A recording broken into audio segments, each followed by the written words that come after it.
Hello friend, good afternoon. তোমরা সবাই কেমন আছো? আশা করি তোমরা সবাই ভালো আছো। আমরা সবাই ভালো আছি। তো আজকে ভিডিওটা খেতে বসে আবার শুরু করে দিলাম।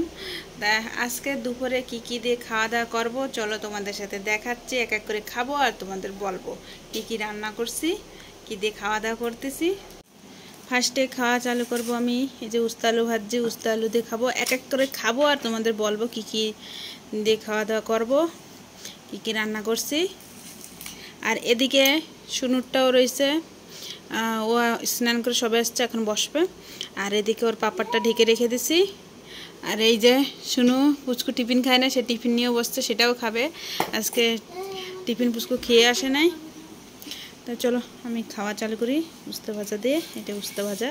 আর তোমরা তো দেখেই বুঝতে পারছো কি করছি আজকে। না বেশিরভাগে ভাজা সেদ্ধই করছি। আজকে রান্না বেশি হয় নাই কইতে গেলেও 3-4 পদ। এই যে উস্তা মাখা দিয়ে খাবো। এইবার খাবো ভাতটা আমি।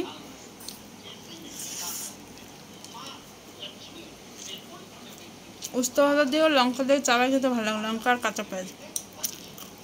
ঠিক করছো, খেয়ে দেখবে। ও বলতে ঠিক করছো না, লঙ্কা না পেঁয়াজ, সেই টেস্ট লাগে। কিন্তু চিতা চিতা ভাবটা কমে যায় পেস্টটা চাবাইলে। খেতে ভালোই লাগছে পেস্ট দিয়ে। এইবার খাবো কাঁকরোল আলু সেদ্ধ দিয়ে। এটা কাঁকরোল আলু সেদ্ধ করে রাখছিলাম। ওরা খাবে না কাঁকরোল আলু সেদ্ধ, ওদের আলু সেদ্ধ রয়েছে, রাত্রে খাবে। আলু সেদ্ধ করে রাখছি, তো এখন আর খাবে না দেখে এখন আর আনি নাই। আমি খাবো, তার জন্য আমারটা নিয়ে এসছে কাঁকরোল আলু সেদ্ধ। আমার কাঁকরোল না ভাজা বলো তরকারির থেকে না, কাঁকরোল অতটা ভালো খায় না, তো সেদ্ধটা মোটামুটি লাগে, একদম খারাপ লাগে না। কাঁকরোল আলু সেদ্ধ দিয়ে খাবো ভাতটা। আর এই বিনস আলু ভাজা দিয়ে ডাল সেদ্ধ রয়েছে, ডাল সেদ্ধ দিয়ে মাখায় খাবো। আচ্ছা নিয়ে নিছি, এবার খাওয়া চালু করবো। লঙ্কাটা শেষ হয়ে গেছে, গাছের লঙ্কা নিয়েছিলাম একটা, ভালো না বতি হয় নাই, ওই জন্য ঝালটা কম লাগছে। আর লঙ্কার ভাগটা বেশি লাগে, ঝাল বেশি হয় না। লঙ্কাটা একটু বতি হইতো, বড় বড় দেখাচ্ছে। দেখো লঙ্কাগুলো কত বড় বড়, মনে হয়েছে বতি হয়ে গেছে, ওই জন্য নিয়ে এসে বুঝতে পারিনি। এইবার খাবো একটুখানি ভাজা দিয়ে, তারপরে ডাল সেদ্ধ দিয়ে মাখাবো। একটু অল্প করে ভাজা দিয়ে খাইয়ে দেখবো।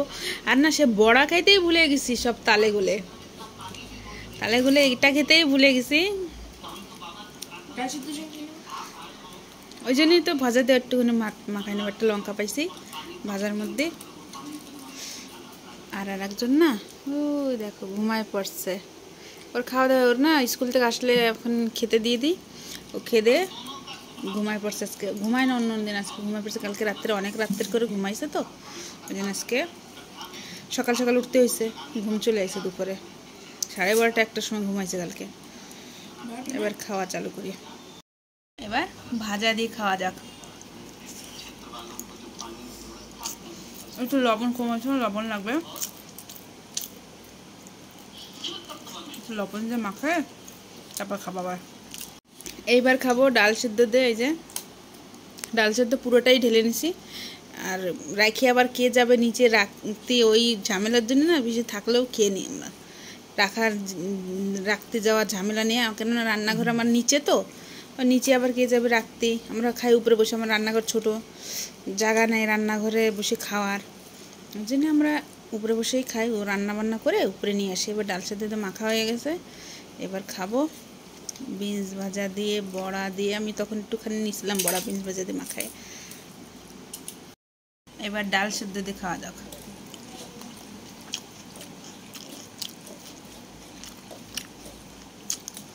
ডাল সেদ্ধ দিয়ে, ডালের থেকে ডাল সেদ্ধটা খাইতে ভালো লাগে। ডালটা খেতে ভালো লাগে না একটু। ডালের সেদ্ধ শতগুণে ভালো হইতো ডাল সেদ্ধটা। ডালটাও ভেজ ডালই ভালো খাই, নাহলে আমি ডালটা ভালো খাই না। আমার রান্না করতে হয় কিন্তু প্রত্যেক দিন ডাল, কিন্তু আমি ডাল সেদ্ধটা ভালো খাই না। ডাল সেদ্ধ বলতেছি। ডালটা কথা বলতে লঙ্কা খেতে ভুলে গেছে। খেতে খেতে ভিডিওটা এন্ড করতেছি। আমার খাওয়া হয়ে গেছে, আমার এখনো কিছুটা রয়েছে, আর হচ্ছে কি সুনুর পুরো পাত পরিষ্কার হয়ে গেছে। দেখো ভিডিওটা আজকে এখানে এন্ড করতেছি, আবার দেখা হচ্ছে কালকের ভিডিওতে। তোমাদের যদি ভিডিওটা ভালো লাগে লাইক করো, চ্যানেলে যারা নতুন তারা সাবস্ক্রাইব করে সাপোর্ট করো। বাই।